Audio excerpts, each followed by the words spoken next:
let's jump right in on the piece around wellness influencers. As dietitians, we're in that space, we're constantly talking about nutrition, but there's this whole other field of people who also talk about it who maybe don't have the same credentials. So, yeah, maybe why are people drawn to these wellness influencers? Let's start there. I think I could start. Yeah, kind of like you said, Andrea, we like as dietitians and we're kind of in the media space, we have the potential to be kind of in that wellness media area at least, but also kind of fall sort of under that category, I guess, of wellness influencers.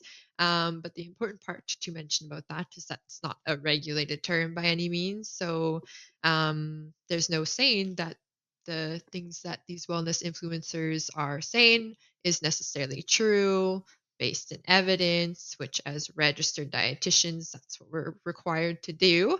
Um, so yeah, they can kind of make all types of claims, things that sound a lot more hopeful, a lot more beneficial than what we are always able to advise upon that's actually based in facts that actually has evidence for it. So um, it's a lot more fun to follow some of those claims because it just sounds more hopeful. It sounds like it's going to change your life, whereas sometimes some of those interventions that we can recommend that maybe have an evidence based effect, but to a lesser degree, it's just not quite as appealing or sexy, I guess I would say. It's just people don't want the facts all the time sometimes. Yeah.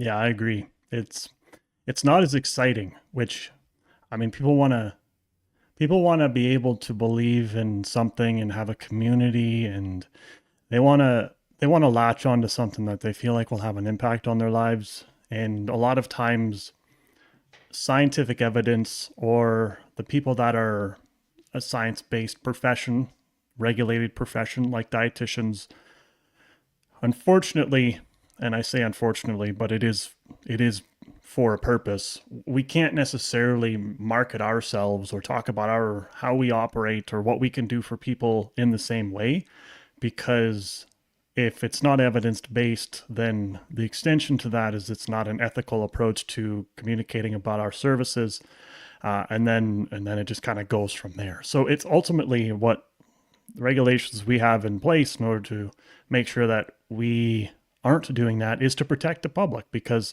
I think the one thing is that at least with that series, this is a good example of it. It starts off really awesome, like, and even myself, I'm like, oh, this sounds pretty cool, yeah. And then the more you get into it, the more it just kind of it's kind of like a house of cards. But if we were to do that with all the people that we work with, I mean, that would do a lot of psychological harm to some people. You know, a lot of damage can be done, and it's very, very risky.